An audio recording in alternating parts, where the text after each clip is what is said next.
सर्वांना माझा नमस्कार. माझे नाव प्रणव आणि कळसकर आहे. मी सोलापूर महानगरपालिका प्रशाला क्रमांक 3 मध्ये शिकत आहे. आमचा विषय विकसित भारत अंतर्गत स्वदेशी या विषयावर आम्ही तुम्हाला माहिती सांगणार आहे. तरी आजकालच्या आधुनिक काळामध्ये भारतातील लोक परदेशी माल वापरल्यामुळे आपली भारताची आर्थिक संपत्ती विदेशात जात आहे. त्यामुळे आपल्या भारतामध्ये बेरोजगारी वाढत आहे.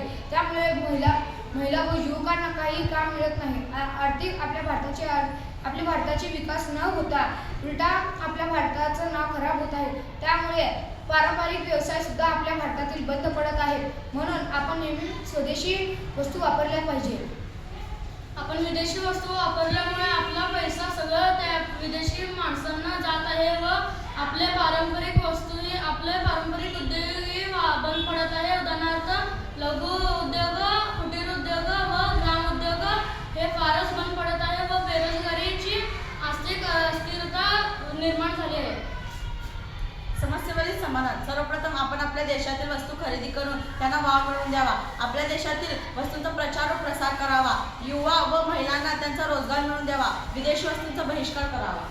यानंतर आता या सर्व समस्यांवर कोणती उपाययोजना करावी, तर सर्वप्रथम आपल्या घरापासून सुरुवात करावी. त्यासाठी मित्रमंडळ व नातेवाईक यांमध्ये स्वदेशी वस्तूंचा जास्तीत जास्त प्रसार करावा. स्वदेशी वस्तूंचा जास्तीत जास्त वापर करावा, जेणेकरून स्थानिक उद्योगांना वाव मिळेल.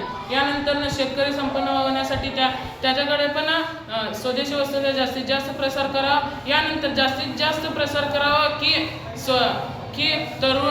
तरुण महिला व युवक, शेतकरी व गरीब यांना नोकरी मिळावी, यांना रोजगार मिळावा, यासाठी जास्तीत जास्त प्रयत्न करावे. स्वदेशी वस्तूंचा वापर करा.